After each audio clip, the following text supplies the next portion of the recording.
His is genuinely, like, I'm not just saying that as my co-host, and he's helped me so much. One of the funniest dudes in Lubbock.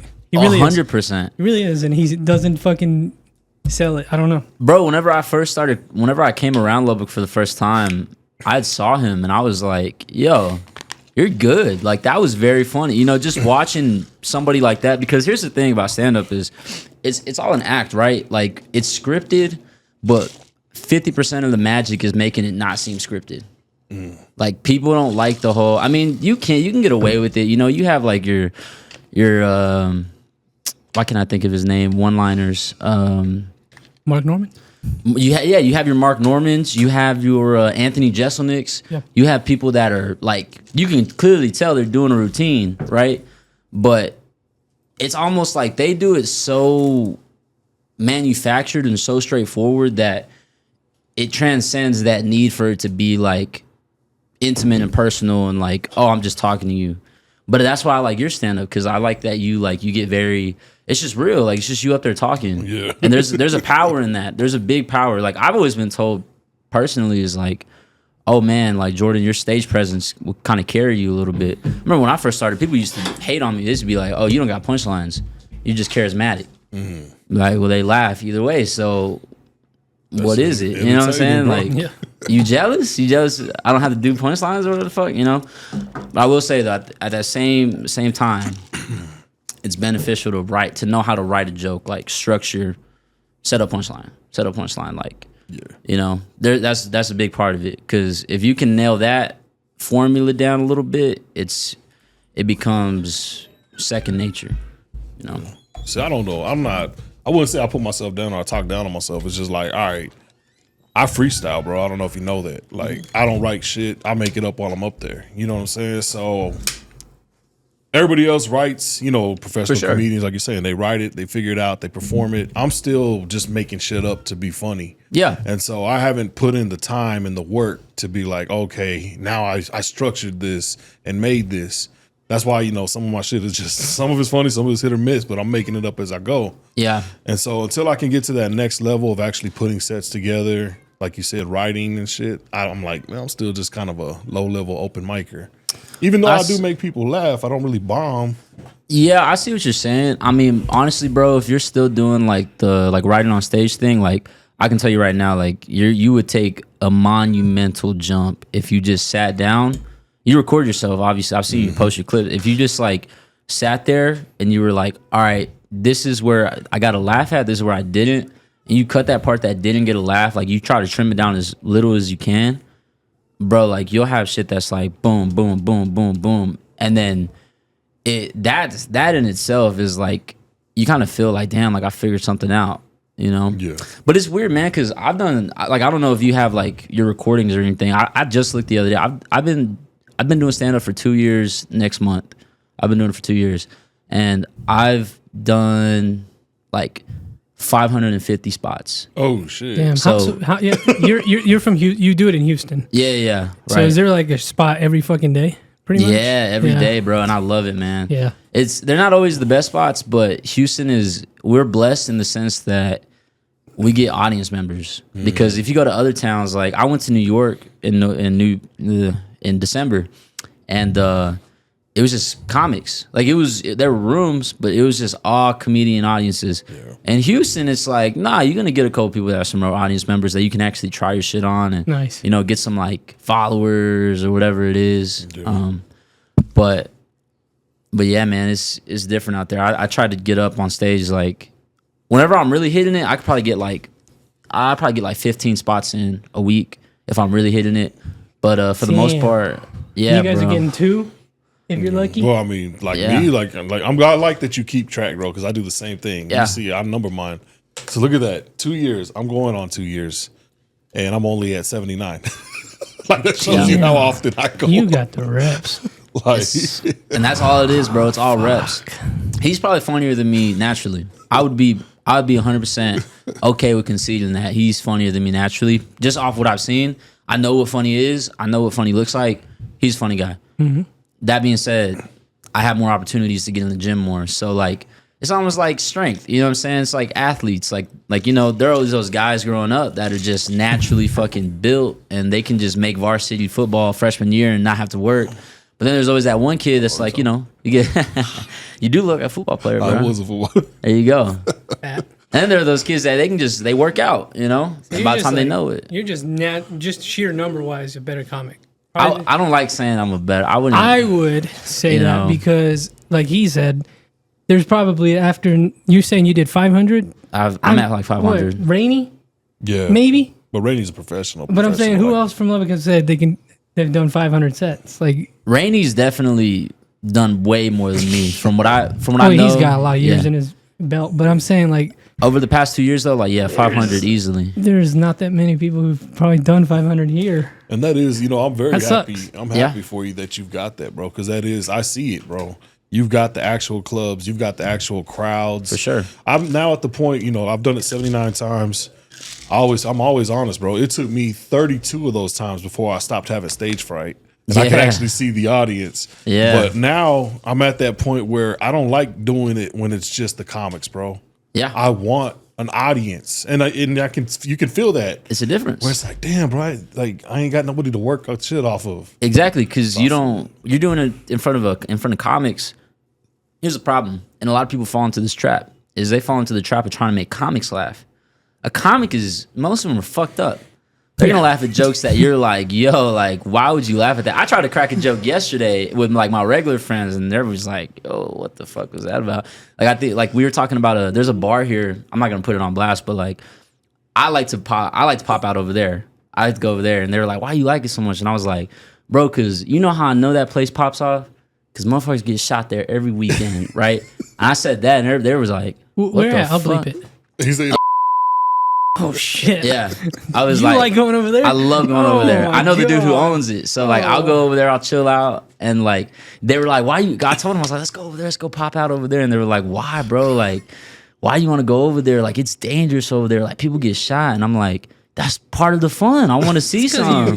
That's because you're from a big city or you live in a big city. Yeah. Man, that shit's different. I'm good, bro. I grew up like that. I'm good. I don't need that no more. It's fun. I like it. I've always been the type of guy that's like, it's funny. I was having this conversation last night. I've always been the guy that's like, there's a fight going on. I want to go see it. Like, I want to go like look at it. You know what I'm saying? Yeah.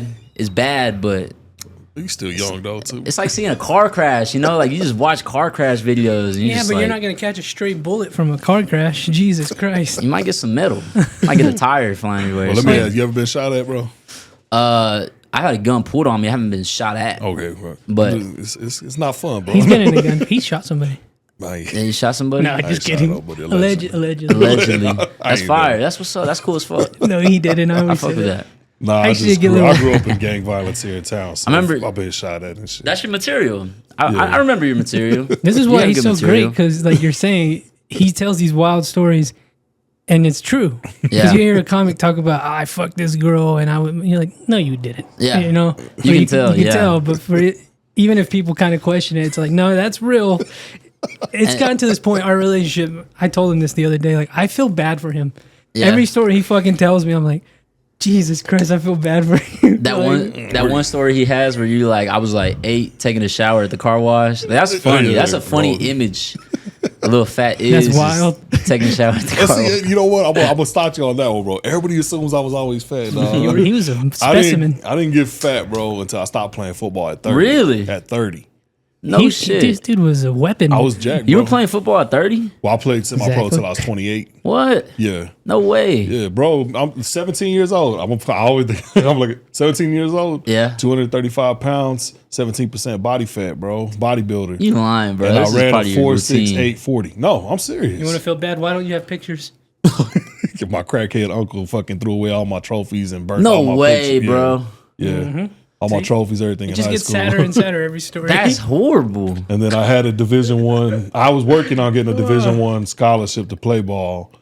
I got my girl pregnant, and I'll be honest, I grew up homeless and poor, dog, Yeah. and everybody in my family was drug addicts, gangbangers. So we didn't know what college was. Yeah. So when they offered me a scholarship, I didn't know what the fuck that was. This bro. is the story that made me feel bad for him. He Like, told I me really last didn't know week. what it was, and so I talked to my mom. I was like, "Yo, they want me to go to college and play football," and she's like, "Well, you got your girl pregnant. You can't support your baby playing football." And so I dropped out my fucking beginning of my senior year, gave up a football scholarship, and just started building houses with Mexicans in Mexico. I mean, in Mexicans building houses. My bad, I got Damn. Where was that at? Wayland? Where? Your scholarship? So supposedly, SMU was looking at me. Oh, SMU. SMU? Yeah, Exactly, bro. But This is crazy. What because position did you play? I played middle linebacker and power running back. But since I was in special ed for real and I had bad grades and shit, you know what I'm saying? They were gonna send me JUCO and then jump me up. Yeah. But I didn't understand that. Like, dog, I didn't know none of that shit. The coach was the one really pushing for me to go, and like, his name was Holloway. Shout out to Coach Holloway. I love you, man. He was an old dude. He probably died by now. Like, but he was the one telling them. You know, he was the one telling everybody about me and shit. You know, I had at Estacado, I was a sack record. I had 13 sacks in 2 games. You Matador? Individual. Yeah. Yeah, I'm a Matador. There you go, baby. Estacado. I just came from their graduation. But yeah, no, that's crazy, man. That's damn. But it's, Wait, how old are you? I'm 23. yeah, he's shit. young, bro. God damn. I'm a young cat. I always get these people on. I'm like, That's what I'm you've saying. been doing comedy for 10 years? Nope, 2 years, Not 23. 2 years. 2 more years, he's gonna be Barbosa. Hell and yeah. shit. I wish, man. I don't know. My Well, material we is a need little one. too. My material is just not like. This is one of the shitty parts about being a comic. Sometimes, like I've been talking to people and like this one person gave me some advice. They're like, "Man, bro, you gotta tone it down on the misogynistic jokes." And I was like, "I'm having fun." Like, Oh, sorry. My bad. nah, this other girl in Houston. But you know, like, I think coming to the realization is like when you're finding your voice as a comedian, and when you're finding the topics you like to talk about, sometimes it can be discouraging because you're like, damn, like I'm never gonna get to that point. You know, there's this one guy. He's like one of my mentors, like one of the big homies in Houston. His name's Jeff.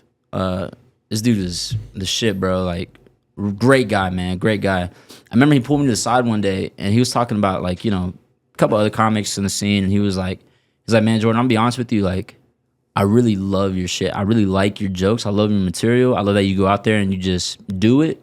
Like, you're not sitting here like, okay, like, you know, I'm scared or whatever. He's like, but I'm telling you right now, like, so-and-so, and he's like, I'm telling you because I know you're gonna get jaded by it eventually, but he was like, so-and-so is probably gonna be famous before you. He's probably gonna get famous soon. You're not.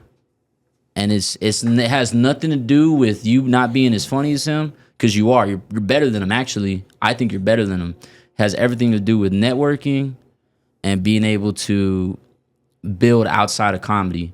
And also, there's the material that plays a part in it, right? Because he can go and he can do the improv and do like a Thursday night show for a bunch of businessmen or whatever.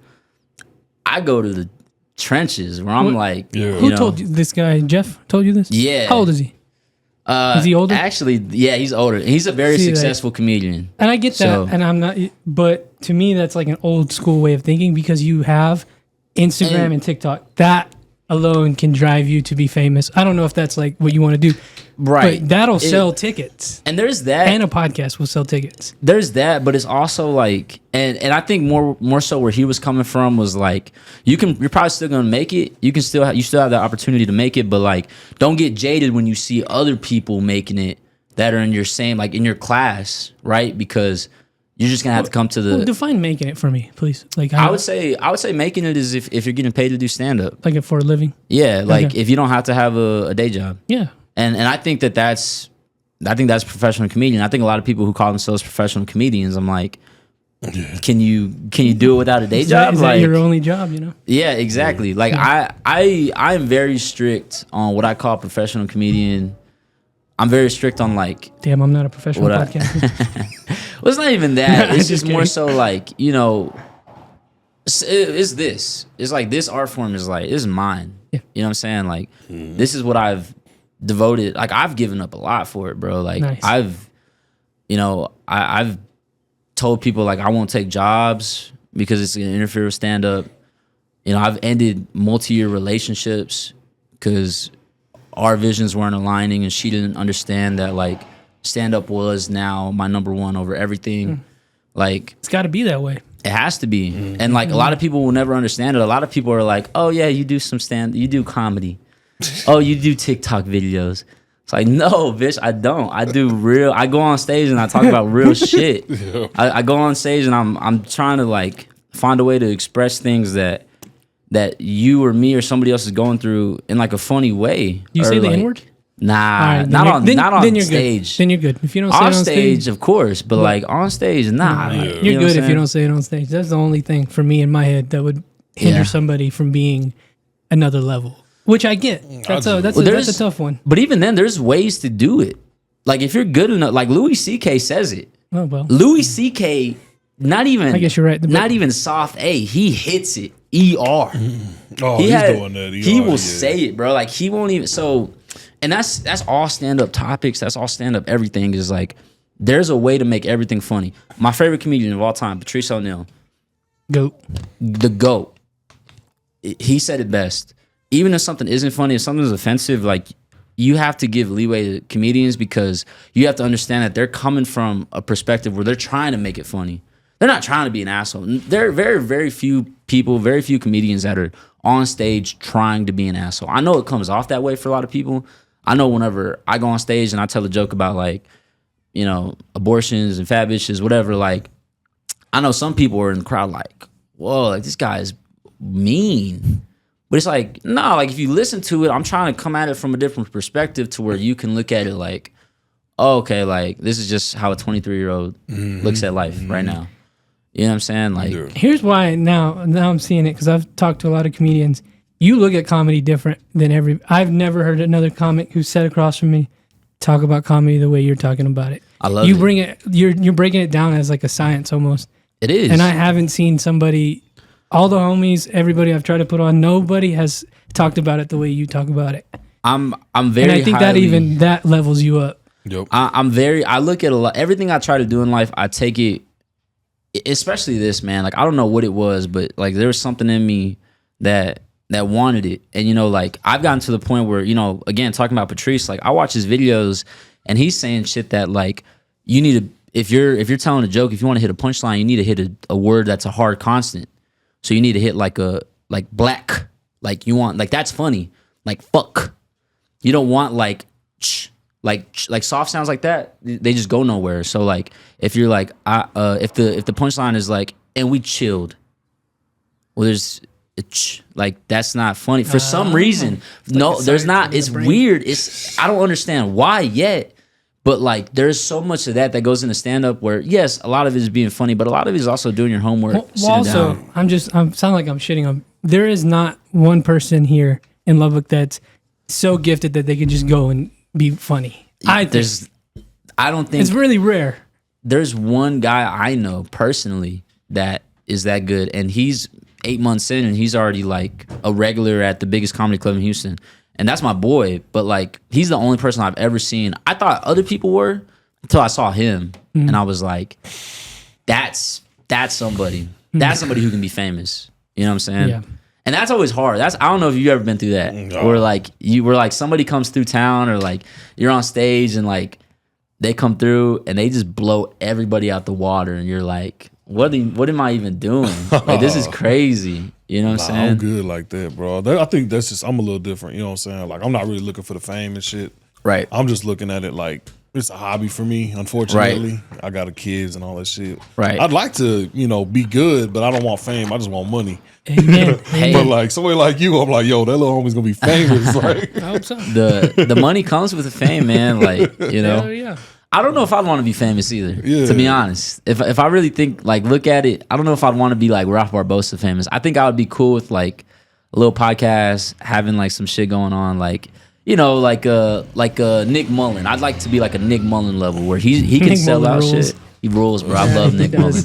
But you know, like, but if you know, if he walked down the street, if he went to the South Plains Mall right now, nobody's gonna know who he is. If Ralph Barbosa did, people are gonna be like, just because they've seen him on Netflix, I'd be like, oh, yeah, Ralph, let me take a picture. See, that's where I want to be, right there, bro. Where you can still go, ain't nobody gonna mess with you, but you're making money, making a living doing it. That'd be the perfect spot, bro. The only people who notice you are people who really fuck with you, that are like, and you can know, like, okay, you know, like I think that's kind of where, like, I'm sure you guys know who Shane Gillis is. Goat.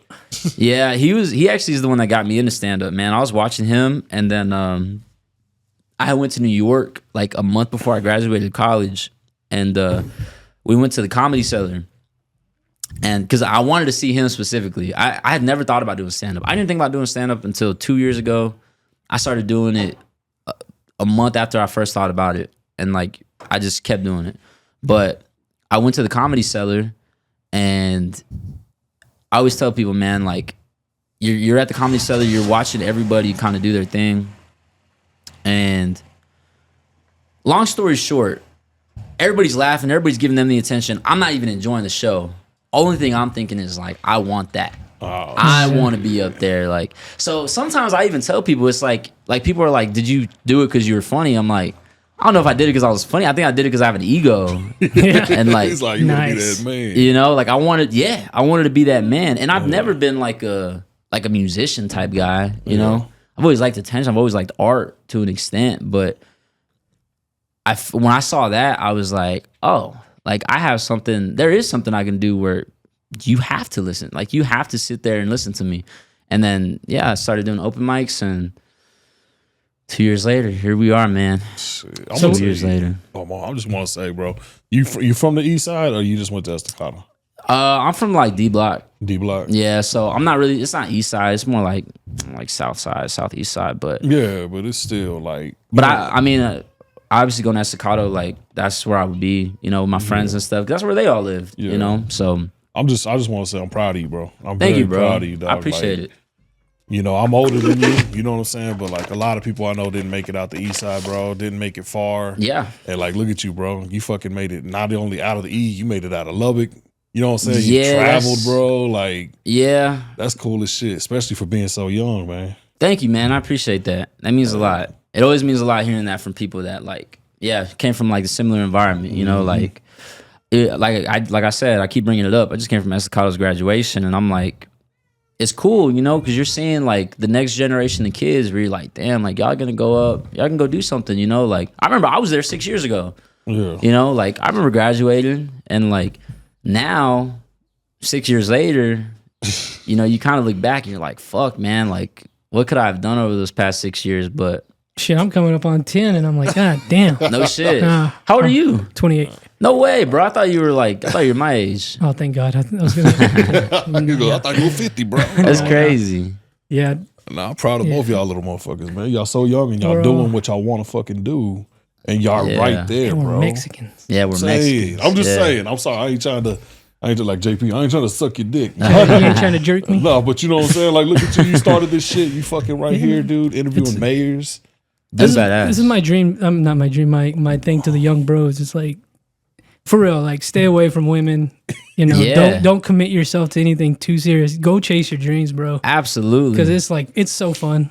You know what? I had gotten into not an argument. So like last night I went out with my cousins, and I had these girls pull up on us, and we were just all kind of chilling out at Cujo's or whatever. And by the end of the night, I had the girls like mad at me, like because I was trying to give everybody. I was like, look, here's my perspective on relationships, all that shit. You're right. If you're young and you have dreams, you should not be pursuing relationships. Point blank, period. Because it takes away. It takes away, and there's that emotional attachment that comes with it that you're not able to invest more energy into what you want to do, what you love. And what I always tell people, and I tell this, what I tell the women in my life that I value and I care about, I tell them, if you're going to talk to a guy, you need to make him take you on a stake. You need to wring him dry. You need to see how far you can push him without giving him anything, because you deserve that. And I truly believe, like, I want, like my sisters, I'm like, I want you to fucking, I don't care if they call you go dead. I want you to go out and like make these motherfuckers spend money.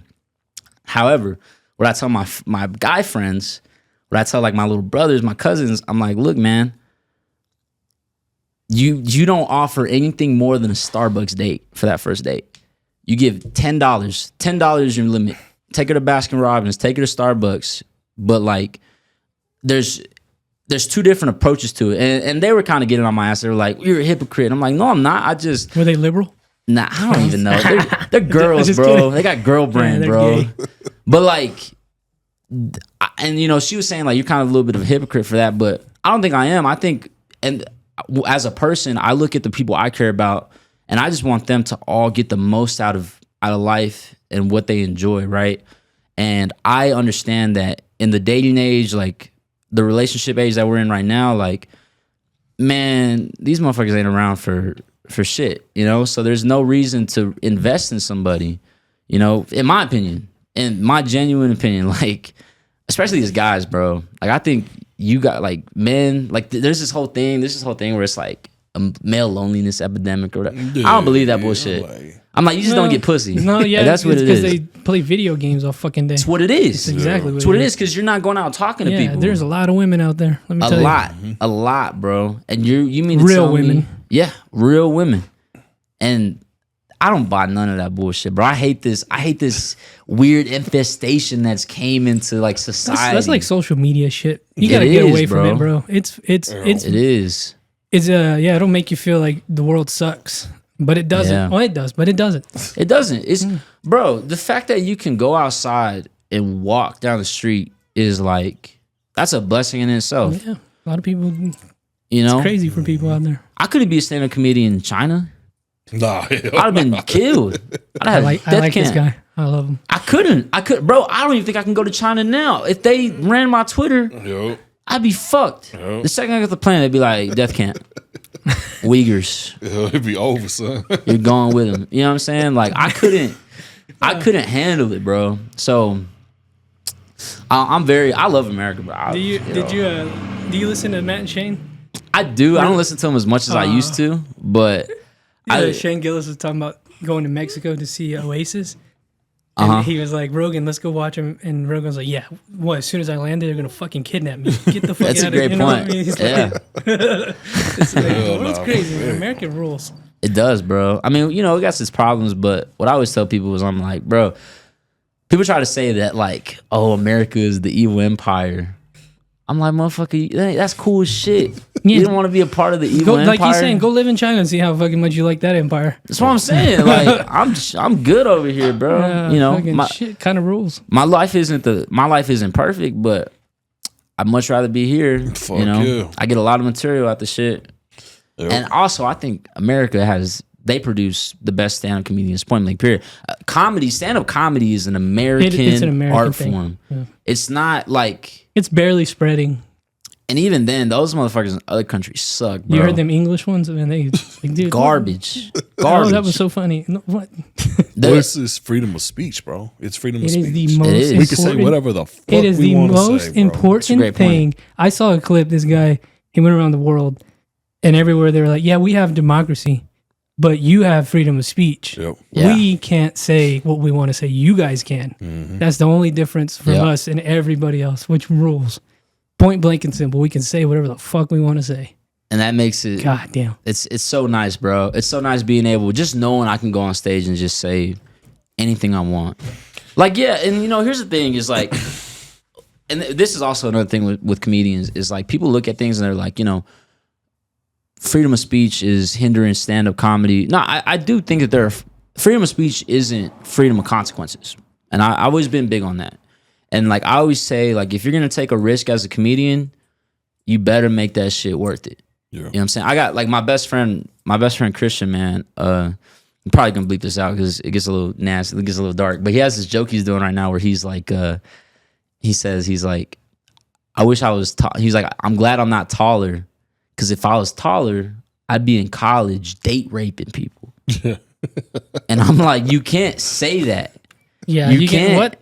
Like exactly. And then he goes into it, and then he has this other joke where he's like, I don't know why he's on this like rape kick thing, but he's like, he has a joke where he's like, I saw a homeless guy raping a lady at a bus stop, and I went up and I was like, whoa, let me get in on that. Yeah. And I'm like, dude, you can't fucking like that's crazy to say. That's funny as fuck, bro. It's hilarious. Yeah. It's funny, but at the same time. See, that's like the comic brain, because I don't get it. I'm like, whenever he bombs, it is the comimic brain. But that's the thing. What I was telling you earlier, you get into the habit of trying to make comedians laugh. Yep. But he'll bomb and he'll be like, I don't know why that bombed, and I'm like, because you can say it, don't mean you should. Yeah. You know, like, and I think that's another thing that a lot of comedians go through is like, just because you can say it does not mean you should say it, right? Just because you can go on stage and be like, yo, fucking. That lesbian is a faggot. Like, just because you can do that, like, you shouldn't. Yeah. You should be nuanced. You should approach the situation as like, you know. Or should we? Because America rules. Well, let me give the old man perspective. Like, because you know I'm 40. You still have to adhere to the, you know, the place you're doing its rules. Yeah. Well, I'm just saying, like, I don't like this shit. This whole don't say the N word, don't say, you know, fag, all this other shit. You know what I'm saying? But then again, I grew up on Def Comedy Jam. I grew up in the 90s, bro, when it was fucking for sure free for all. You know what I'm saying? And I get it. This generation, I hate this to be like everybody's getting softer. You know what I'm saying? But everybody is trying to be more sentimental, more, you know, like don't hurt nobody's feelings and shit. Yeah, we went too far. Yeah. What makes comedy great, bro, is like you said, saying the stupid, fucked up shit, trying to make it funny. But then, like, if we keep conceding a fucking word here, a phrase there, then comedy's gonna end up being not fucking, you know, freedom of speech. Right. The audience is gonna let you, like you're saying, the audience will let you know if your shit ain't funny, if you're saying something off the wall. Yeah. But 100%. you should be able to say it and then be smart enough to be like, okay, well, maybe they didn't think that was funny. Maybe I don't need to say the N-word. Like, well, I think that's why you've seen a rise in the comedians you've seen today, because they kind of pushed against that. Yeah. And they said things about things you're not supposed to say. But, you know, like you're saying too, they made it funny. Yeah. This is the whole thing. Make it funny. Well, I had to call my wife. You want to talk about raping somebody, make it funny. I've never heard somebody do that, but if it's you can, hard. good for you, man. You know who does have a joke? Patrice. I'm always going to talk about Patrice. Patrice has a great joke about, like, it's not about rape, though. And that's the thing is, like, there are topics that are so taboo. It's like, like, you got to approach it at an angle, right? You can't sit here and say, like, I don't want to keep saying the word rape. It make me uncomfortable. But like racism, you can't say racism is just flat out funny. Like there are parts, there are aspects. You know what I'm saying? Like it is funny when like as a Mexican guy who kind of, you know, sometimes I fit an image a little bit, especially if I wear certain clothes. Like I think it's very funny when I'm walking in a Walmart parking lot and like a white lady grips her purse a little bit. Like that makes me laugh. I'm like, I'm a very nice guy. Never been in trouble. You tell that bitch, I ain't a thief, I'm a rapist. yeah, that's good. See, 6 you is. But told you. At the same time, like there are also aspects of racism that aren't funny, right? Like I don't think that, like I don't know what to call it out, but like, you know, what's something racist that's not funny? Slavery. But even then, like, there's something funny in that. Not maybe like black slavery is not funny. We won't talk about that, but like not yet. But like you tell me like Irish people were enslaved, like come on, like there you go. Yeah. Like that, like what are you saying? You're white. How are you enslaved? You know what I'm saying? So that can be something that's like funny. There's something funny there, but I think that what a lot of comedians' problems are is they take these big taboo topics, and you're right. The audience should tell them that it's not funny. And the audience does tell them that it's not funny because they fucking bomb. But then they go do the same open mic the next week and they try the exact same joke without switching it, without changing a word, without changing the delivery. They say, oh, that didn't work, so I'm going to go do this This is the issue with the open micers here. Yeah. It's the exact same thing. No tweaking, nothing. Yeah. Same delivery, same order of which they told it, you know. And like, and you know, to a point, that's important, right? Because again, rounding it all back to like where we first started, is comedy is a mix between scripting it and then making it sound natural. So you have to learn how to tell the jokes in your own voice and how to make it seem natural. And the only way you're gonna do that is repetition, right? Yeah. You got to go to multiple open mics a week. You have to do the exact same joke the exact same way. Find out where this is where the laugh was. This is where, you know, the inflect was. Whatever it is. You have to look at it that way, but if you're doing, if you bomb, if a joke bombs, that should be your indication. I shouldn't tell that joke that way, right? That should be the biggest indication. That being said, I can see how it'd be difficult for you guys because y'all only have 2 open mics a week. That's what I was about to say, bro. We don't have anywhere else. You're right. We don't have, the biggest problems we have here, bro, is like you said, we only got 2 open mics, and then the audience is always the same demographic. We don't have different audiences, bro. You know what I'm saying? So like me, I'll be honest, like I don't know how can I say it? Like I don't bomb, but a lot of the shit that I think is funny, it ain't gonna hit with the audience that I'm doing it in front of.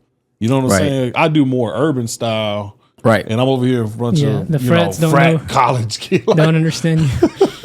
Yeah. You can there's a way to make all that stuff funny, right? And sadly, you know, what I always tell people is I'm like, well, one of my other best friends, Elias, you know, I kind of get into it with him sometimes because I'm like, you take yourself too seriously. At the end of the day, when you sign up to be a stand-up comedian, you sign up to make a fool of yourself. Yeah. You sign up to be a clown. You sign up to be somebody that's not taken seriously. If you want to be taken serious, go be a fucking politician. Go tell speeches or some shit, you know? Yep. But if you want to be silly, if you want to be somebody that's just like, whatever, do stand-up. But understand that, like, you have to be a little bit of a caricature of yourself, right? Which would be the advice I'd give to you. If you feel like you're not connecting with a certain demographic because of your subject material, well then, if you're not going to change your subject material or how you deliver it, then maybe you turn it up a notch. Maybe you go from level 8 to level 11 and you really lean into it, right? Yeah. So if you're doing these like ghetto stories, ghetto jokes where you're like, yeah, my grandma shot at me. Yeah. Like maybe you really lean into it. Maybe you really put your fucking foot into it and you become a caricature and you say like, however you want to do it, because then, and it sucks, they may start laughing at you, not necessarily with you, but as a comedian, you're just looking for laughs. Yeah, it's entertainment, baby. You're looking for laughs. So I do that to myself sometimes, man. Sometimes I enhance who I am, or I lean into a certain aspect of myself just to get the joke off or just to stand out in the audience. You know what I'm saying? Like, You know who does that good? Josh. I think Josh does a good job of doing that. He really leans into that being gay shit. and that's part of it, like being and then and so I have friends like that back home where like their whole material is like, yeah, I suck dick and blah blah blah blah, and then I talk to them outside of you know, stage or off stage, and they're like, the regular guy, no, like yeah, there's no indication of that, you know what I'm saying? But it's the understanding that exaggeration is funny. You never want to be at a middle ground, right? You never either low energy or exaggeration, or I don't know what the opposite of the word exaggeration would be, but like under exaggeration, over exaggeration, whatever it is, those are what's funny. You never want to be in that middle portion where you're just a regular guy. This is why, because I do a live show and I'm starting to do it more. And I have comedians, and now I'm gonna have Chris Heiss. I don't know if you know who that is. Chris Heiss is great. He's an extreme, and I love it. Yeah, because it's almost like a disruptor. Yeah. And I fucking love it. Some people say he's not funny, whatever. But he's great. He's extreme, and I like it. I like that shit. And you know what it is? Now that you're saying it like this, it makes sense. And you know what it is? You talk to Chris Heiss off stage. He's not like that. He's not. He puts his shoes back on. I forgot. You know? Without shoes. He puts his shoes back on, and then he's just talking to you about stand-up. He's not talking to you. If you saw Chris Heiss on stage, and this is what's interesting, right? Is you saw this guy on stage. He does his material where he's like, bombing Israel or whatever the fuck it is, and then you as an audience member, you're watching him, you're like, yo, he's like this fucking crazy homeless guy on stage, like what the fuck is going on? But it's funny because you're like, I see that guy every day on my way to work. Maybe not him specifically, but I see a homeless guy that's fucking biting at their ear and shit, like acting crazy, and you connect with it, and you're like, oh, I know this person, and this is what it'd be like if he talked.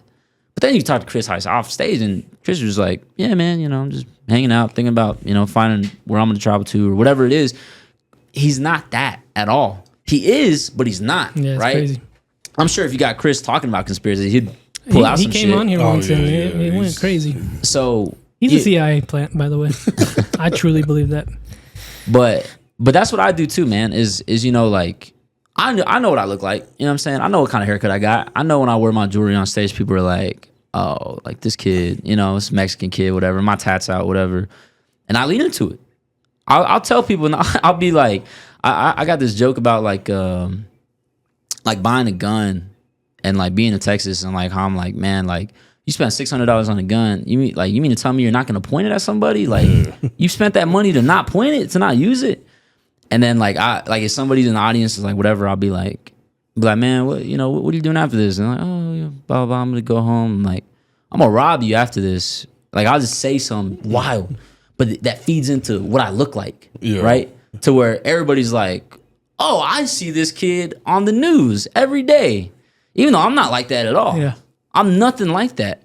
But they see me, people make preconceived opinions about who you are the second they see you. What did they say, like the first 2 seconds? First 2 seconds, without even talking to you, without even having a word with you.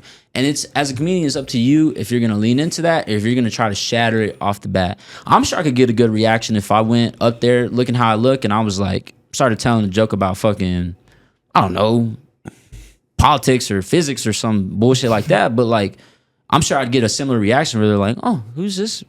This makes a lot of sense because when I watch Kill Tony, the guys that do well lean into like what they look like. Yeah, for sure. Like, you know, the big fat ones and shit. You're like, lean into it. I say this because Morgan, if you're listening, you need to do that more. Lean into who you are. You trans lover. Morgan likes trans? I don't know. Let me cut that part out. That's what's up. Morgan no, does, he needs to lean into it. And I say that because I've sat across from 320 people doing this podcast, and maybe 5 people have ever sat where you're sitting and confidently speak the way you speak. I've never, like, you speak confidently more than grown ass men that have sat right there, or grown women too. I've never had that come back to. You know who? Well, we just had the mayor. You're speaking like as if the mayor was speaking. Just like, this is what I'm doing. I believe it. This is the whole cold heart. This is how you're speaking to me. It's how you, And it's nice to hear about comedy because you're breaking it down very well. And I really hope comedians are listening to this because it's like, it's a science. It is. And you have to approach things like, as a man, bro, like I look at myself as, you know, I'm me. And I will never be anything less than me, right? I will always be myself. I will never try to fake the funk, whoever I am. Like, yeah, bro, I just bought these glasses. Like, so I got these, I had to get like prescription glasses or whatever. And I got like frameless gold Gucci glasses. And I thought it was funny because, you know, a couple of my friends, you know, a couple like my Mexican friends, my black friends, they look at me, they're like, wow, you look very sophisticated. You look very sophisticated with those on. And then I talked to like, I got like a white coworker who's like 50 and he was like, you look like a fucking cholo now. And I'm like, dude, like I can't help that this is what I like. Like I'm not gonna change what I am as a person. And as a stand-up comedian, you can't. You can't falter to the crowd, or you can't falter to the crowd, you can't falter to the host, you can't falter to older comedians who are telling you like, oh, you need to stop. That's why I'm gonna keep doing the misogynistic jokes. I'm gonna keep doing them because that's what I think is funny. And I know even if it's not perfect now, I can make it funny. You know how I know that? Because I've made a shit ton of other things funny. And I've gotten laughs off this shit. So I'm confident when I say, yeah, I'll go on stage, I'll do that. Like, I'm not worried about it, you know? And if you go up there, bro, audiences sniff that shit out so quick. And I know because I do it. I'm not perfect. I bomb all the time. And, you know, what really kills you without you, the way people kill themselves without even giving themselves a fair shot is they go up there with material that they haven't tried and they do it without the confidence that they had when they wrote it. So when you write something, you should feel like, oh, this is going to crush. But then you read it, and then you're sitting in your car before the open mic, and you're reading it, and you're like, wait, I don't know. And then you're waiting for your name to get called, and then the whole time you're like, man, where am I going to fit it in at? Like, how's it going to sound? And then you go on stage. And by the time you're at the point of telling the joke, all that confidence you had writing it is gone. Mm-hmm. Now it's just, like, I'm like, okay, this is the joke, blah, blah, blah. And then it bombs and you're like, oh, that's a shitty joke. No, it's not. It is not necessarily a shitty joke. It's actually more than likely the audience sensed that you were nervous telling it and they didn't know if they should laugh or not. It's all like, there's so many little like tells like for an audience, man. Like comedians need to work. Here's one gripe I have with Shane Gillis, right? Uh-oh. And be careful now. It's the truth. It's the truth. Because even I did it. When I first started, a lot of people do the thing where they just sit on the stage and they put their hand, like, this is the mic. One might argue that this is Shane Gillis' thing. That is. He started it. It is his. And everybody does it. Yeah. I did it when I first started because Shane was my favorite comedian. He does the whole, you know, like. Yeah, like the retard thing. Like, exactly. Which is his thing. But that's Shane's thing, right? People try to be somebody else. Yeah. And that's where they fuck themselves over. I don't like that because it encourages people to not have expressions. It encourages people to just be tight. Audiences don't like that shit. They like it with Shane because he's fucking hilarious and because he can make his face do weird shit. Yep. There's so much power in somebody who can make, like Jim Carrey. Oh, I love it. The fact he can make his face do all these weird, like, bro, crazy, right? Crazy. Goat. Crazy. So that's the problem with a lot of new comedians is they pick a comedian that they're nothing like and they imitate him. You should be here's the thing, like truth be told, like when you start doing stand up, if you're not naturally funny, you probably should find a comedian that you're very similar to that is your favorite comedian, and you probably should emulate them a little bit, not take their jokes, but you know, how do they hold the mic? How do they move around the stage? How do they talk? What is their cadence? You know, what is their material? How do they make the material? What are they talking about? You should look for some sort of inspiration and eventually branch off from yourself, like branch off to your own thing. But like, yeah, you shouldn't be and try to do, I don't know, Kevin Hart jokes. Yeah. You know what I'm saying? They're two different people. You know what I'm realizing is not a lot of Lubbock comedians take this serious. No.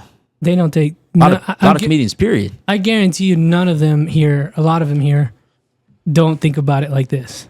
And they should. This is why I'm saying this. They should think about it like this. I don't know if anybody's studying other comedians, like you're saying, their cadence, their way their stage presence. I don't think so. Man, I hate what I'm about to say. I don't think I've met very few comedians here. They're all the bros that love it the way you love it. I don't think I have. I love it, and that kind of sucks. You know, that really does suck. What he reminds me of is like football reference, bro. Yeah. The ones that go off to the NFL are the motherfuckers that stayed after, hit practice, watch tape. Eat, sleep, and drink football. That's and then you've got people like, you know, like say me, I was naturally talented, but I didn't put in the extra work. You know what I'm saying? Right. That's what it is. It's like the same thing. These guys, they want to do it, but they don't want to put in the work. They don't want to study it like you do. But you're that studying and that shit, the way you do it, bro, you're gonna be. That's what I'm saying. 2 more years, you're gonna see this dude. I'm seeing it in 2 different ways. One, we do need a comedy club here. Yeah. God damn it, we need one. Yeah, or at least a solid room. And if you're listening to this and your excuse is, well, we only have 2. Well, here's what I'm gonna tell you. You need to make one. No, here's what I'm gonna tell you. Downright true. If you love comedy, if you think you love it, like for real, move. Go to Houston. Go to Austin. Damn, see, that's what sucks. Though. It does suck Dallas. Because we don't have it. Go to Dallas. Now, we'll be here trying to create it. You come back. But if you really feel that way as a comedian, anybody listening, move. Bro. Go try it. Just go try it. I'm telling you, you're doing 5, you can probably do 7 fucking every day of the week, right? Easily. Yeah. Go, you got it. If you want to do stand-up, I get it. Lubbock's not the place right now. Go do it somewhere else. Which sucks to say. Like I said, bro, I can hit 15 if I'm like, if there's ever some, usually, bro, so like I did the improv a couple weeks ago. Nice. And like when I found out I was doing it, my buddy, so the first time he called me like the day before and was like, I got a guest spot. I want you to cold open for me. And I was like, oh fuck, this is my first time doing improv. I did all right, whatever. The second time he gave me like a week's heads up where he was like, hey, you're gonna be on Houston AF, you're on the lineup. You're going to do, I think I did like 10 or 7, whatever. And he was like, just be ready for it. Bro, I was out at every fucking open mic that week before, like working on shit, bringing shit out that I hadn't thought about in a year. Like, and that's a big part of it. Bro, I think. Get a bug on your head. It's on your head, bro. Oh my gosh, dude. Sorry. We're getting attacked by flies. They're like your sweet ass. But I also think what it is, you know, like, it's with anything, man. Anything you care about, you have to love it so much you do it when you don't want to do it. Mm-hmm. Bro, I literally spend like, I probably spend 2 hours a day at home. I'm at home for 2 hours a day. Most people get home from work at 5 and they're there the rest of the night. 5 to 5 in the morning. Besides sleep, I'm home for 2 hours a day. I get home, I go to work at like 10, get off like 6. Maybe I'll take a quick nap to like 7 and then I go to Mike's. And then from like 7 to 11, 7 to midnight, I'm at Mike's. And then I go work out from like 12 midnight to like 2 in the morning. Yeah. And then I go home and I go to sleep and I wake up and I do it all over again. So that's what's up. Like in terms of actually being home, sitting on my ass, it doesn't happen. Yeah, that's where trouble comes. Yeah. That does be nice though, being able to do it in front of actual audiences that want to fucking see comedy so and be nice, there. Bro. You know, like they're quiet, they're not talking over you and shit. How many people does the improv hold? Ooh, probably like close to like. That's a great question. That was my greatest question right there. That's a good question. I don't know off the top of my head. I'd probably say upwards of 250 if I had to guess. Nice. But most of the crowds that I do, I probably do like 50. I do 50 pretty regularly. That's still fucking nice, bro. Yeah. Well, I have a regular spot on a show called For the Culture, ran by my boy A.D. Hodge, hilarious comedian, one of my mentors as well, like guy that I go to for advice. I'm a regular on that show with him and my best friend Prince Elias, another hilarious guy, one of my mentors to an extent. He says I never take his advice. If he sees this, he's gonna be like happy I called him my mentor or whatever. But he is one of my mentors, like truth be told. I do a regular spot with them, and AD can pack that bitch out every Tuesday night, like 30 people easily. This past Tuesday we had 50, and yeah, I'm also lucky enough that I've made connections with the right people in Houston to where I'm afforded opportunities that other people aren't, right? And like also people see I put in the work. Like they see me out, they know I'm not bullshitting. When I show up, I show up. Like I like to think of myself as a pretty safe bet. Like if you're giving me a shot, like I'm not gonna fuck it up. I'm not gonna go on there and do new shit. You want to do my show June 13th? Depends on when I'm gonna be. If I might be in town, I might be able to make something happen. I know it's a far drive, but I'd fly, bro. Fuck driving. You go drive. No. I'll fly. Fuck that. I might be down. If you can. Make him the headliner. Yeah. I don't know if you know who What the Hector is. What the Hector? Who's that? He's another bigger comedian. He's a step above everybody, I think. Does he live here in Lubbock? No. Pecos? He was. Yeah, he's from Pecos. He was on Kill Tony and shit. I think he's funny. Yeah. Honestly, y'all probably at the same level. No, yeah, for sure. You guys love it as much as each other. I wonder. No homo. I'm gonna have to see. I'm gonna have to check out his clips or and stuff like that. Actually, you know what? I think I'm doing a 30-minute spot at a. No, you good. I think I'm doing a 30-minute spot. I think like June 16th. We'll see. I'll keep in touch with you. But yeah, man, dude, I love stand up. Stand up is. I'm telling you, bro, it's my everything, bro. Like, I'm not exaggerating when I say I gave up. I've sacrificed stuff for stand up. Yeah, I've sacrificed. It's crazy, and this podcast is actually making me sad because I have a lot of comedian friends. Yeah, I don't know if they have this way about it. I haven't known one. Which is, and they call themselves comedians. I don't even. Which is fine. Yeah, but do you love it that much? I don't get it. Oh, I don't get it. I love the passion. That's what I love. I love talking to people like that. But goddamn, bro. And that's because I'm not even like my boy Christian, man. My boy Christian is me times 3 when it comes to this shit. If my boy Christian was here, my boy would be going even more in depth into like the complexities, and he's really one of the people that I'll sit and I'll talk to about like shit like this, where we're like he'll describe comedy as like a soul or some shit, where he's like, you go on stage, you have a soul come to you.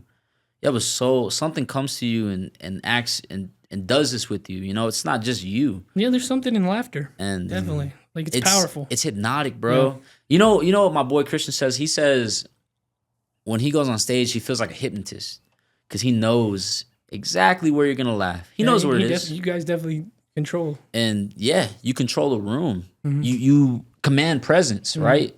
And you can carry that into everyday life, bro. Mm-hmm. I carry that shit into my everyday life all the time, where I'm like, I know how to control the room. I know how to command presence. I know how to dictate a conversation. I know how to make you laugh. I know how to say something with just a little smirk. You could be a politician. I could. God damn. I could have been, but nah. Should have said that N-word, damn it.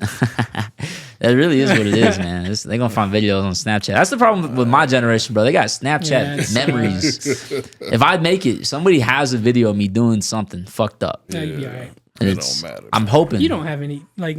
Nothing crazy. Well, that's a good thing about it now. It's like, there's no more gatekeepers. You're fine. You can make it yourself. Yeah. You can be a Nick Mullen if you wanted to. It's only up to you, But yeah, man, I love stand-up, bro. Like I was saying, it's not an exaggeration when I say I've sacrificed for it. Like I remember I was working at a bar and I knew the owner. He's a great guy, and like I'm pretty sure they were in talks to kind of like giving me like more important roles in it. More important roles in the bar, or whatever. And I would have been making more money, whatever. but my nights would have been taken away from me pretty much. And that was a deal breaker. It's not going to happen. I started looking for another job. I got another job. I was in a relationship. We broke up like a year, when I was a year in the stand-up. So like last year we broke up, and like she didn't understand that, like she thought I was cheating on her. Like it was to that point where she was like, you're out every night. You were with comedy. I was. Comedy is everything. I couldn't exist without it. When people say I found my soulmate, that's how I feel about stand-up. It's like, I have to see this bitch every night. I gotta go. That's what it takes. Before I go to bed, I need to give this girl a kiss. Oh, yeah. You know what I'm saying? I need to get on stage. I need to give this girl a kiss in front of everybody, show everybody how much I love her before I go to bed. So And I never felt that way about anybody, anything in my life. Nice. Never. There's not one thing in this world that has ever made me feel like. And you know, when you're a young kid, when you think you're in love, when you have like relationships, you think you know what love is. Yeah. You know, you think you're like, man, like this is the one. I want to marry this girl. Then you meet you're introduced to something, and you're like, you know what? She can leave. I don't need it. I can do.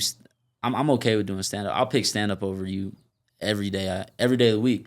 And I think that's where the end of our relationship kind of came. Was it got to the point where it kind of was like, she was like, it really is either stand up or me. And I was like, damn, it's not gonna be you. I don't know, like, I want you to stay. I want to be with you, but you don't come first. Yeah. Stand up does, you know? And that's what it takes, man. That is, and that's for everything, I guess, in life. If you want to be good, absolutely, you gotta just love it, 100%. You have to. Oh, what a beautiful dance it is! Just trying to figure it out. And then come back to Lubbock every now and again, man. It's just. Did you do a set on Thursday? You weren't here Thursday. My sister graduated from Lubbock Cooper Thursday night, so I didn't have time. I wanted to. I really wanted to. I always love going up there because Morgan always gives me some time. Morgan will let me run. I think last time I did a set here, Morgan let me do like 10 minutes. Nice. It was to the point where I was just talking. I was like, bro, I've already done all my like jokes. Like now I'm just, and he was like, nah, just keep going. And I was cool. That was one thing that I've learned being in Houston is the OGs. So here's the thing about stand up too, and this is like a big difference between Houston and Lubbock, is like Lubbock y'all don't have true OGs. Y'all don't have gatekeepers. You really can't have gatekeepers here because the scene is so small. If you had a host that was gatekeeping, what's stopping you from starting a mic down the street? Yep. Maybe that's why Morgan did what he did. Yeah. Right. Yeah. So stuff like that, like, it's just not possible to have gatekeeper, in my opinion. And but you know, like in Houston, there are cliques. This scene is just, and please don't take this the wrong way, this scene is just too small to have meaningful cliques, like people with power. Mm-hmm. And Houston is different. In Houston, there are people that they've been around for 15, 20 years. They have a different outlook on it. And I'm lucky enough that most of them, I've either flew under their radar or they given me advice, you know. One of the best pieces of advice when it comes to making stand-up comedy profitable, this guy, Will Loden, hilarious guy, passed the mothership. I just did his show, You Look Like I Won It. I was like the roast battle champion or some shit like that. Oh, that's what's up. I'll never forget, when I was like a year in, he gave me advice, and he was like, you want to make money? What you do is you go to these small towns, you find out who's doing the open mic, and you say, hey, this is who I am. I have 15 minutes. I'd like to headline your open mic. And they're like, most people are like, you want to headline an open mic? Okay, yeah, sure. You headline it, you crush, and then you say, hey, what spots you got this weekend? I'm trying to get some money off it. If you show up and show out how you're supposed to, you're going to make $150 that weekend easily. Now, $150 isn't a lot of money, but it's something. It's something. Right? So there's definitely that aspect of it, man, where, you know, and I think to a point, sometimes I am a little jealous because, like, I don't wish I was in a smaller scene by any means. I think if anything, I wish I was in a bigger scene sometimes, but like, it was bigger than Houston. Austin? I hate Austin comedians, bro. I fucking hate Austin. The Austin ones or the ones that move there? Both of them, just bro. the scene? I hate the scene. regular Austin comics are all pussies. Like yeah, the ones who, well, Austin people are. They're all like just very liberal, very like, oh, you can't say that. Yeah. Like, shut the fuck up. Yeah. And then the people who moved to Austin all suck. Like straight up, they suck. There's a not handful, you, Shane Gillis. Shane Gillis, yeah, he's all right. But like I've gone to Austin to do open mics and just go hang out. Fucking hate it.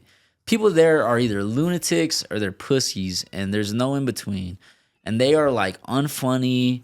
The problem with Austin is like it's trying to be the next Los Angeles, the next New York, but it's all in this era of clout, right? It's all in this era of delusion to where people who aren't funny are moving there. The funniest person in a scene, the funniest person in a scene is moving to Los Angeles or New York.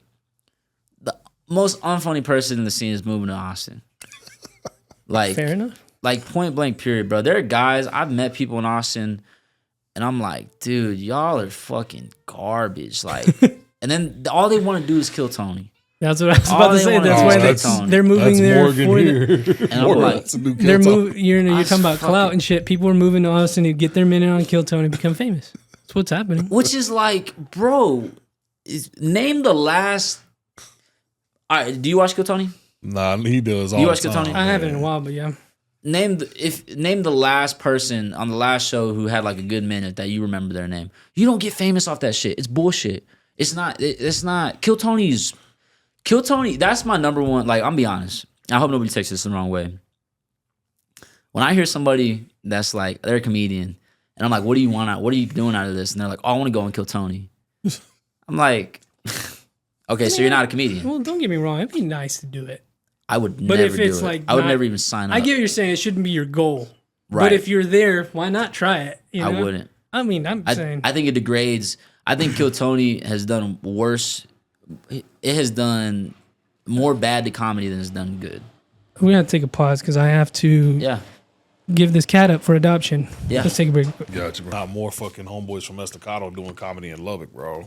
Yeah, and I mean, I've told a lot. So we're talking about like Estacado and like kind of like I was saying that's really where I got my start when it came to like just loving like being funny to an extent. Because again, I'd never thought about doing stand up.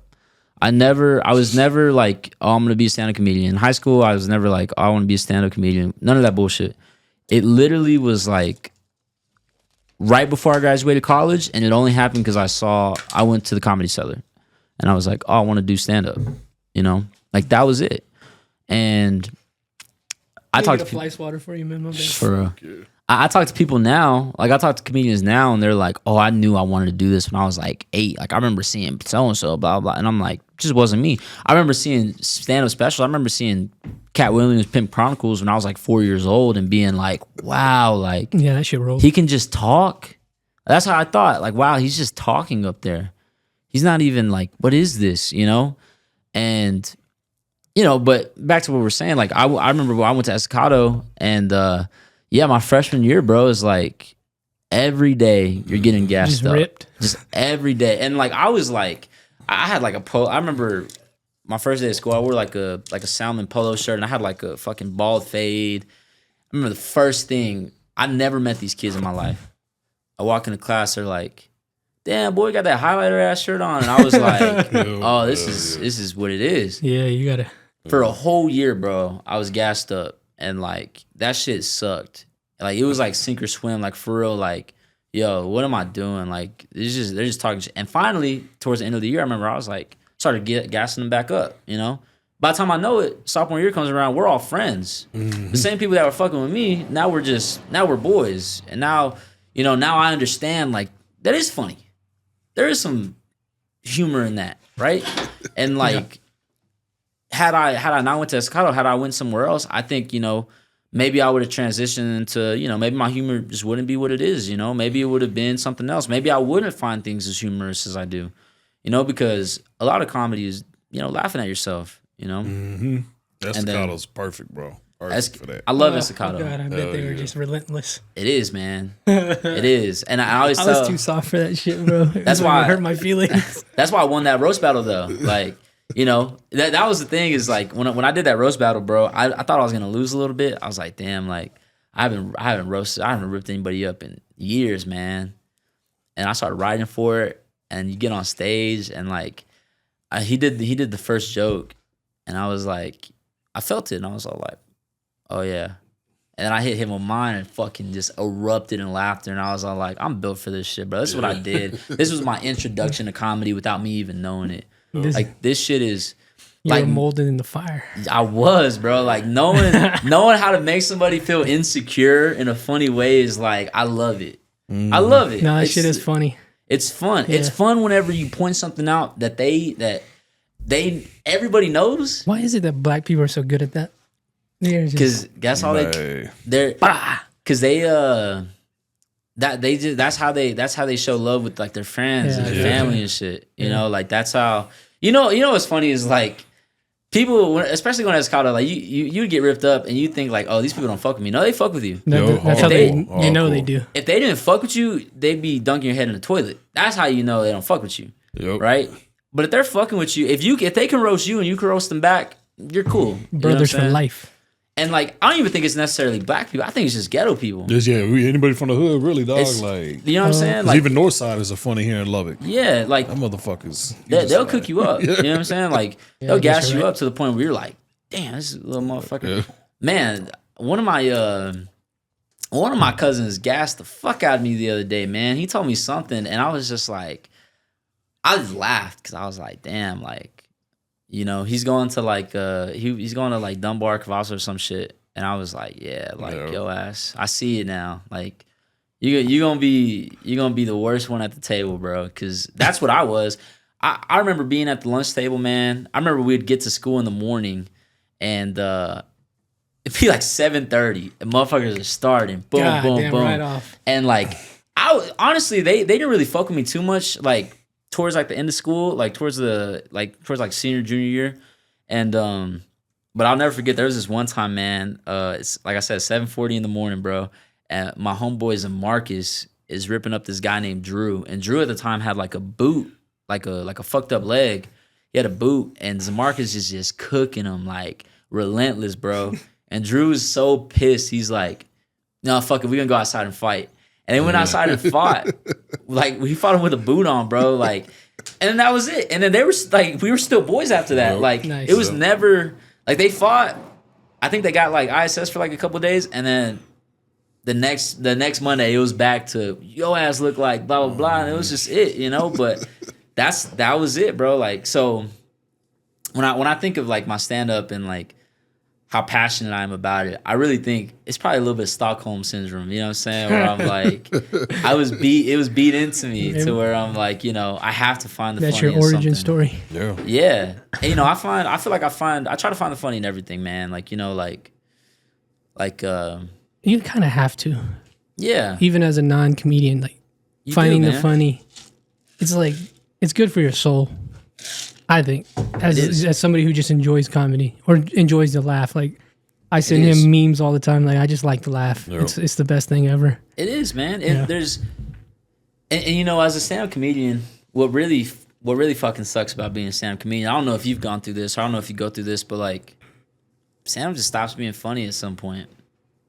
Like I just don't enjoy specials. Oh. I can't watch specials. There are very few specials that I can like sit down and be like, okay, this is good. That sucks. It does suck. I'm like that, but it's just because I don't like pretty much any of the new fucking comics. You don't like anything. Like Joe Rogan, all them. I don't think they're funny at all. I don't think Rogan's funny. Yeah, my favorite comedian. He's not. My favorite comedian right now is Ali Sadiq.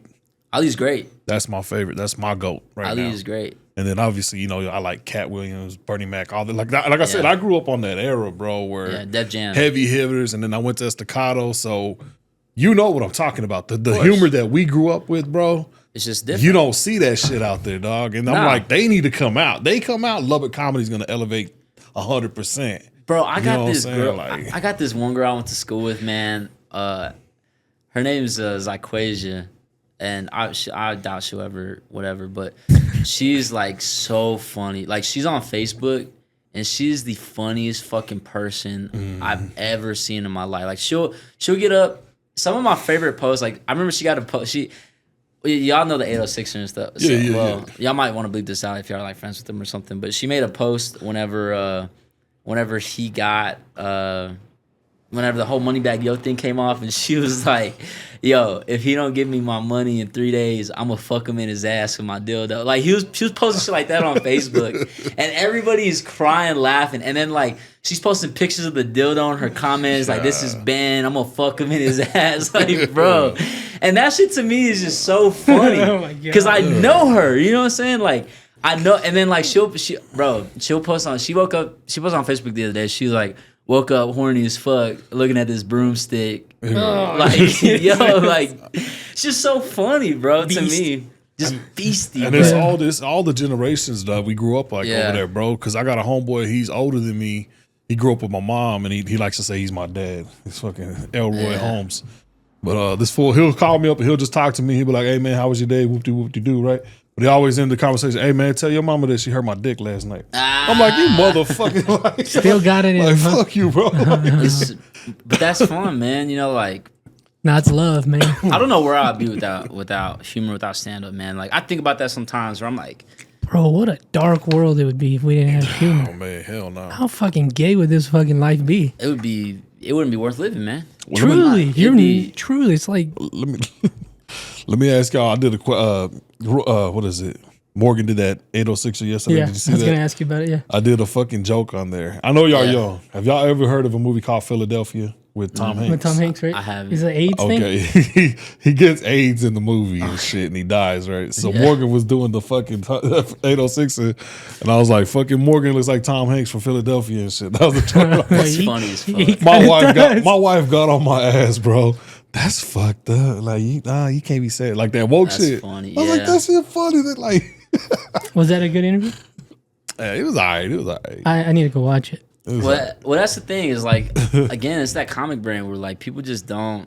The shit that you find funny is just never gonna be as funny as, you know, as regular people see it. Which that's the art of it. Is like, how are you gonna make somebody that's just coming in on a date night? How are you gonna make them laugh? Mm-hmm. You know, because if you open up some shit and you like, if you hit them hard, you know, I used to have this like racist Helen Keller joke, and like I stopped doing it because I thought it was hilarious, but it would get laughs, but it would also alienate too much of the audience, and I'm okay with alienating audiences. I'm okay with that.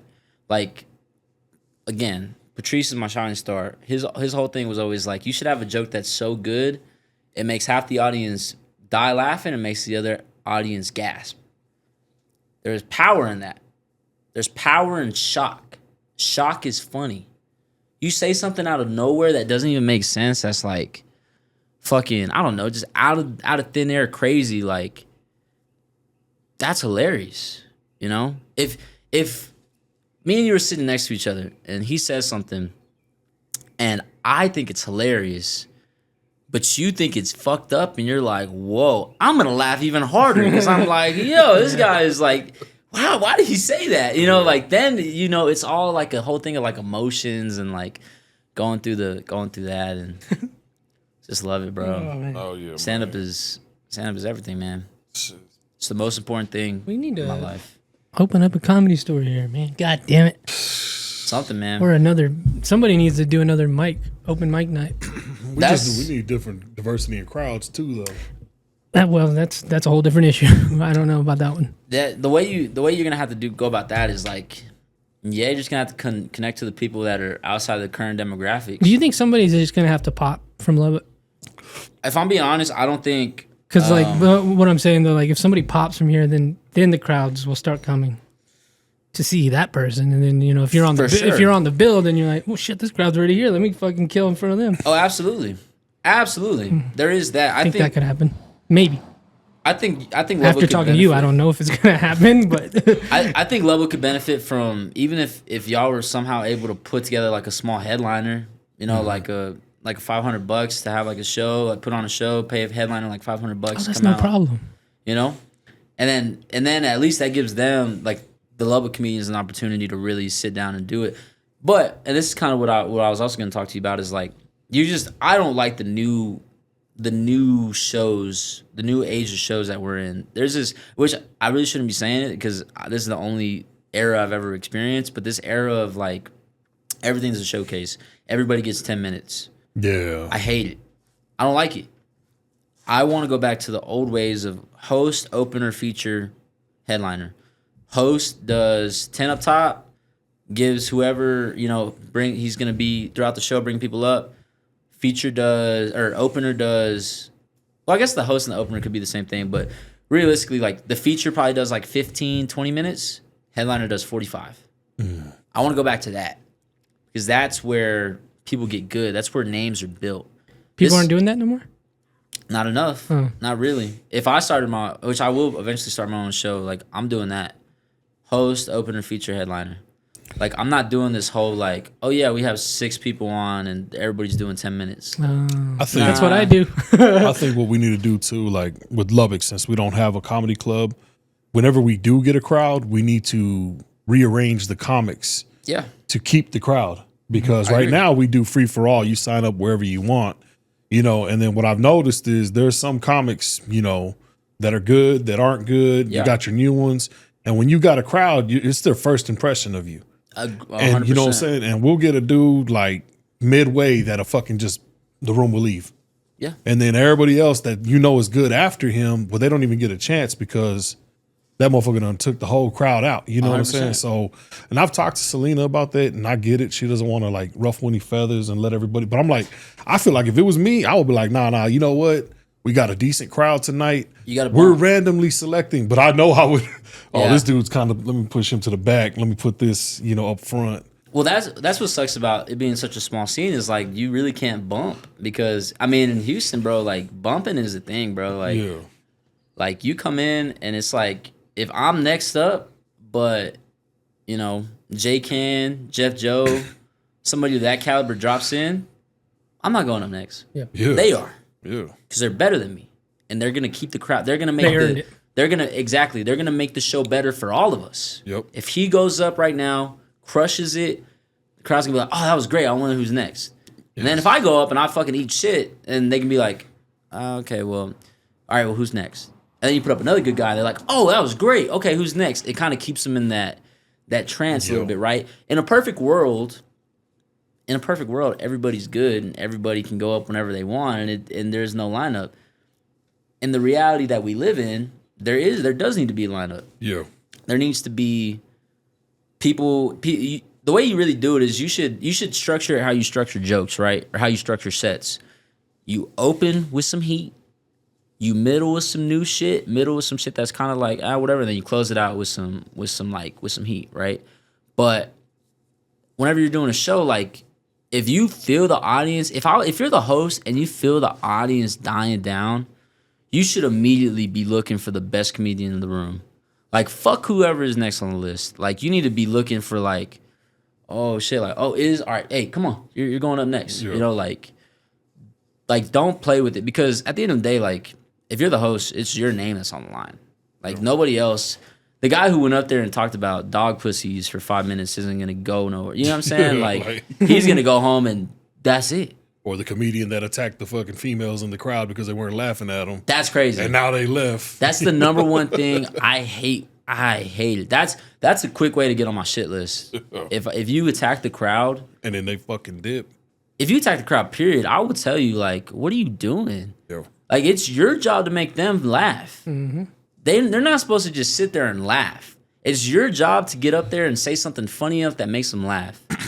Why the fuck are you getting mad at them because they don't find you funny? Maybe you should look inward. Maybe you should look at a mirror. Yeah. And that's something that I've seen with our comedy, bro. I think we've lost a lot of what we would have had as audience to that. You know what I'm saying?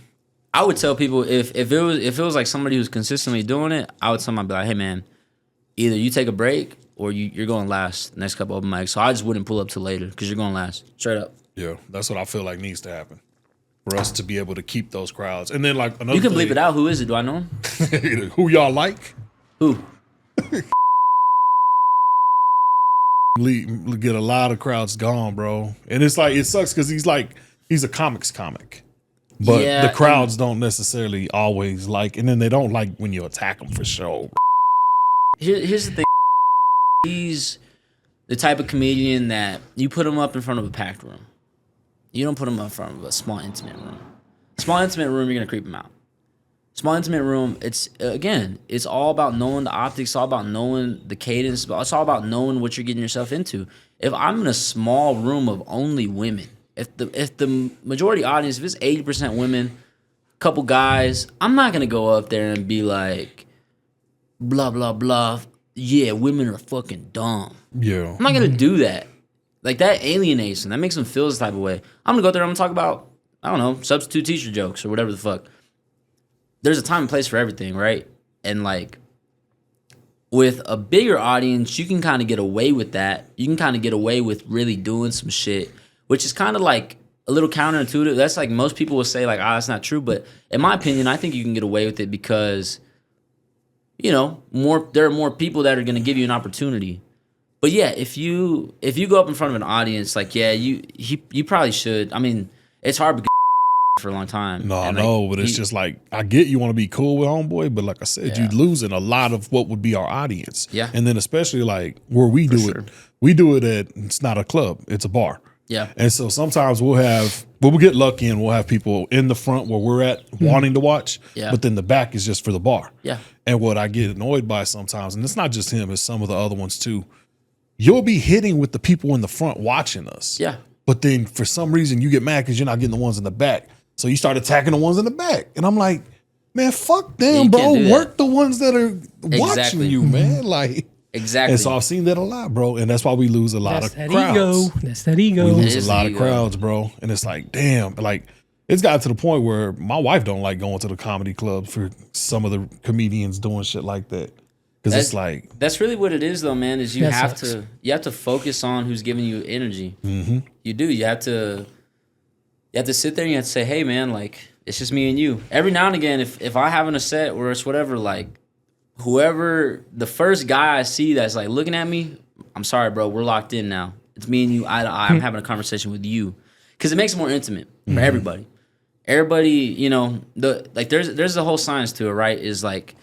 When you're doing a joke, as you're doing the setup, you can look around, you connect with everybody, and then when you deliver the punchline, you look straight, and you just deliver the punchline, because it builds a sense of like, okay, he was talking to all of us. Oh, and now here's the big pop. We're like, this is the signal, and some people they get lost in oh, everybody's not laughing, but it's like.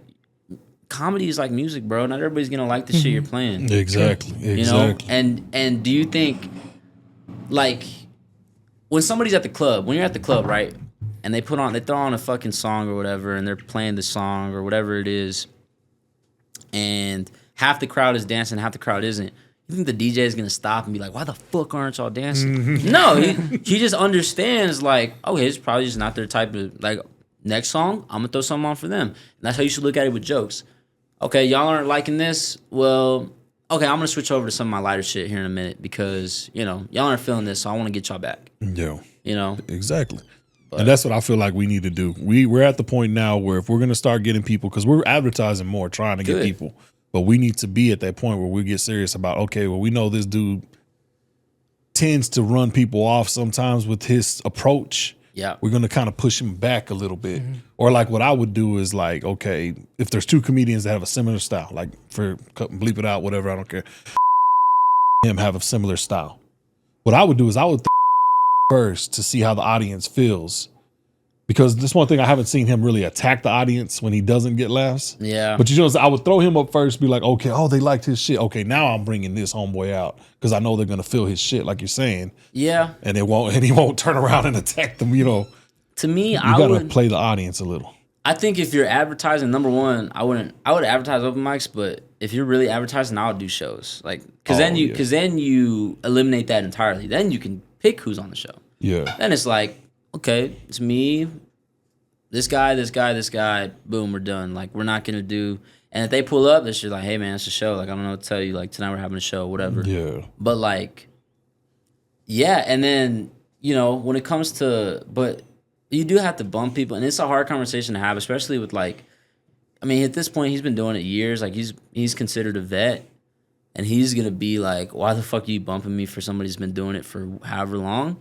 And that's just gonna have to be a conversation where y'all have to get honest with him. You're like, dude, I need you to stop attacking the crowds because you keep walking people. Like, that's just the reality situation. You're walking the crowds. Like, I want to put you up because you are a vet. You've earned that. But I also need to make sure there's an audience for everybody else who's trying to work shit out. Yeah. Like, and that's why I don't host. I hate hosting. Yeah. Like, because that's the whole politic of the shit where you're like, oh, man. But like, you got to, dog. You got to in a small market like this that we're trying to build. Yeah. Otherwise, we're never going to have a fucking audience, bro, ever. Because we're just running them off the first experience they have with us. Yep, and they'll always remember that. And I've noticed, because I'm the type, bro, even if I'm not on the show, I try to go to everybody's shows. Yep. And so I've kind of been noticing that too. Like, he hits. I'm not saying he ain't funny. Homeboy hits, but he hits with certain demographics. Right. And so I would be like, okay, like if it's a college crowd, I know he's going to hit. Yeah. Because he has that, I call it like a gimmicky kind of thing. Right. But it's funny and they laugh. Or like at our live show. Yeah, it works at the live show. He fucking laughs because that's the audience that wants it. Right. But I'm saying, when at these open mics, we don't know our audience. We have to kind of fill them out. You're right. And that's what we need to be at now, where we're like, okay, isn't as funny as this dude. Let me put this dude up first, like you said, and then be like, okay, we got him. Let me throw in, and then, okay, let me bring this dude in next. Because, you know what I'm saying? Like, I feel that's what we need to be doing now. Yeah. To maintain audiences. I would agree with that. I mean, that's, I remember when I first started, I hated getting bumped. But, like, as I've kind of grown and I've done more sets, like, no, there's a need. There's a necessary for it. It's a necessary thing to happen because, bro, there are guys in Houston that, like, they'll sign up first. And I'm like, bro, like, you're not going first. Yeah. You're just not. You're not going first. Like, go chill in the back. I'll get you in, like, 30 minutes. But, like, I got to warm these motherfuckers up, you know? And, you know, they'll get upset and they'll say stuff. And you just got to be like, dude, I need you to write better jokes. Like, and that's, again, where it comes into where I was telling you, like, I'll tell motherfuckers they suck. That's what we need to get better at here, like, too. I will straight up, be honest. I will straight up tell you, like, bro, I need you to write better jokes. I need you to not fucking scare everybody. I need you to not freak everybody out. That's what I need from you.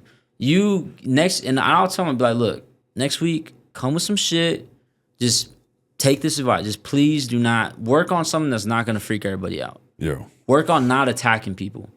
If you can show me next week that you're good, then okay, we're moving on. Like, I understand. But if you keep doing it, like, I'm gonna have no choice because then you're just ruining it for everybody. Yep. You know, then you're fucking taking the ball home with you when you play.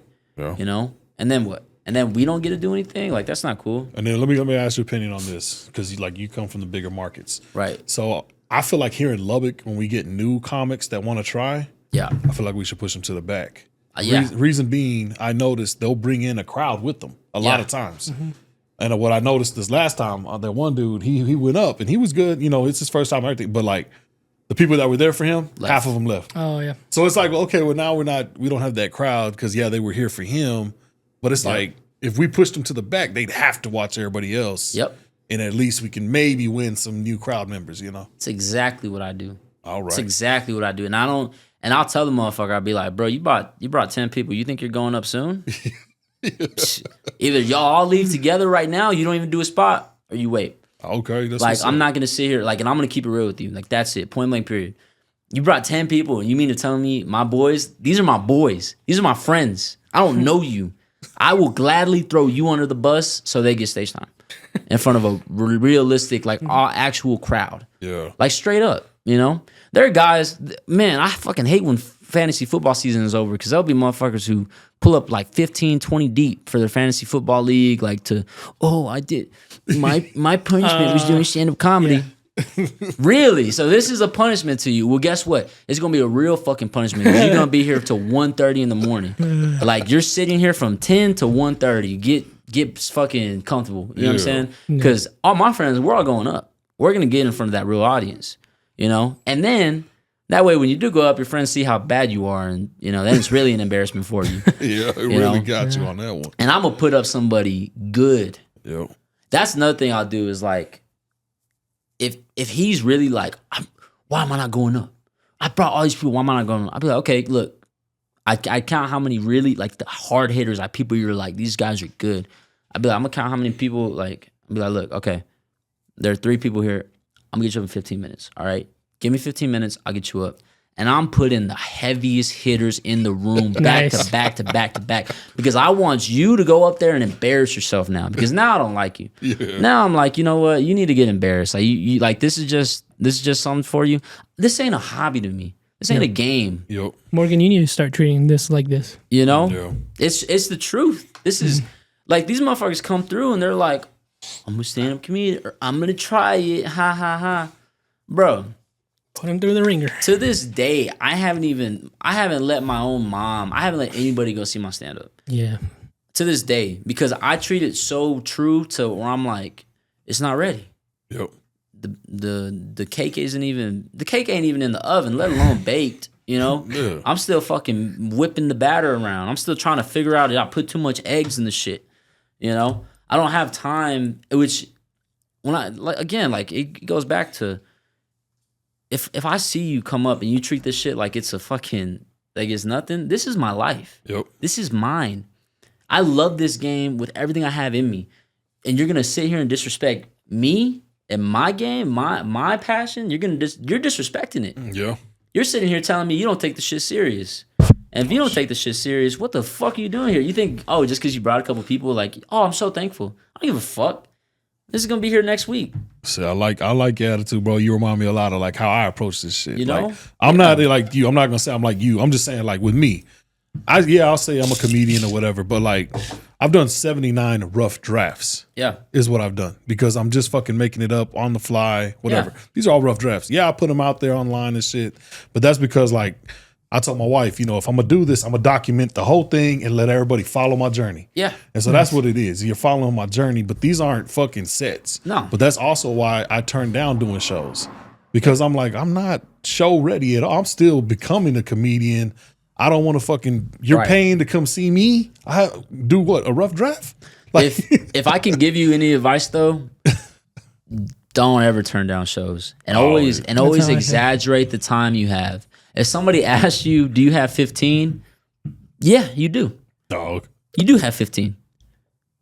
I'll have 15 by the end of the set. I'll tell you that. You know, like I will have 15 minutes. I've done 15 minutes. But yeah, like people don't take it serious. Mm-hmm. And it's okay. If you don't take it serious, cool. Tell me that before I start talking to you. Tell me this ain't what you respect. Tell me this ain't what you want to do. Tell me, yeah, I'm having fun with it, but, you know, I care about my day job more. Mm-hmm. Okay, cool. Well, we're not the same person. We don't look at it the same. I would quit my day job today. If my day job found out I did stand up and told me, hey, we don't want you to do it anymore, I'll figure it out. I got some savings. I'll see y'all later. That's some true shit right there. I wouldn't, point blank period. Like, and that goes with every single thing, bro. Everything. I wouldn't give a fuck about, like, I wouldn't. And so, yeah, bump those people to the back, man. Bump then even like you say, you know, relationships, bro. I mean, I ain't mad at you for dropping that relationship because at the end of the day, if that girl ain't passionate about your passion, you're never gonna be happy with her. You know what? You're never gonna be happy with her. You know, it was like one of the moments where I was like, we're never gonna be eye to eye. I remember this is like right before we broke up, and I told her, I was like, I don't think you believe in this like I believe in it. And she was like, if I'm being honest with you, she's like, I think you're very funny. I think like when we're on the couch together and, you know, we're cuddling, we're joking, like we're laughing. Like, I think you're so funny. When you go on stage, I don't think you're funny. And I was like, that's real. And I'm glad you said that. Because if you don't see it now, you ain't going to see it 5 years from now when I'm still nothing. So, because I'm prepared for that. It's a long run. I don't know. And that's what I tell people. I'm like, I don't know if you ready for that. I'm ready to go 10 years without seeing any return. It's about what it takes, huh? Yep. I'm ready. I'm ready to be a nobody for 10, 15 years. I'm ready for it. I don't give a fuck about anything. Like, are you ready for it? Because I'm ready for it. I'm okay with bombing every night for 10 years. Doesn't faze me.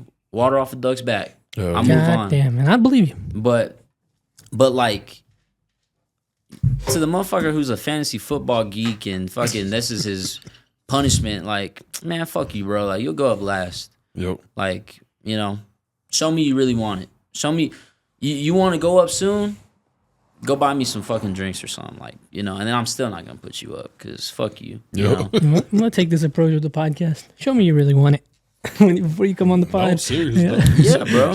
Like show me I'm worth You talking have to you. set the fucking bar for me because I'm telling you, I've had grown men on here with no confidence talking to me like they fucking are the greatest.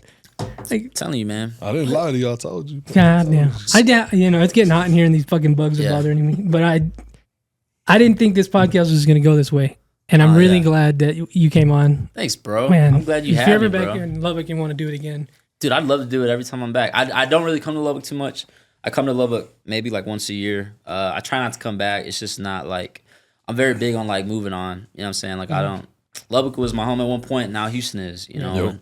And I don't like holding on to old shit. I don't like holding on to the past or anything like that. So I come back, like I said, once a year for like important events. I do have some stuff going on with my family, like sadly. So I might be up here a little bit more than I hope to be. But you know, if I come back for like a couple days out the week, like or a weekend or something, like bro, I'm always down. Always down to do something.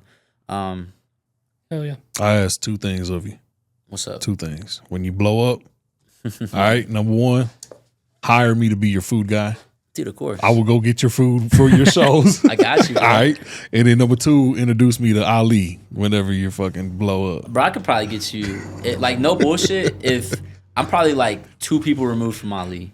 Yeah, that's what So I'm I could saying. probably introduce you to Ali, like, if I send me your number after this, and if I'm ever in the room, I'll just FaceTime you and I'll be like, yo. That's what's up, bro. Damn, that'd be awesome. Yeah. But I will be your food guy, bro. I can go get food easy. I'll give you a spot, You know what I'm man. saying? Just give me 30,000 a year. Yeah, I give you 5 minutes every spot, every show. Any plugs, anything? Man, my Instagram is Jordan C HTX, just like the letter Jordan C HTX.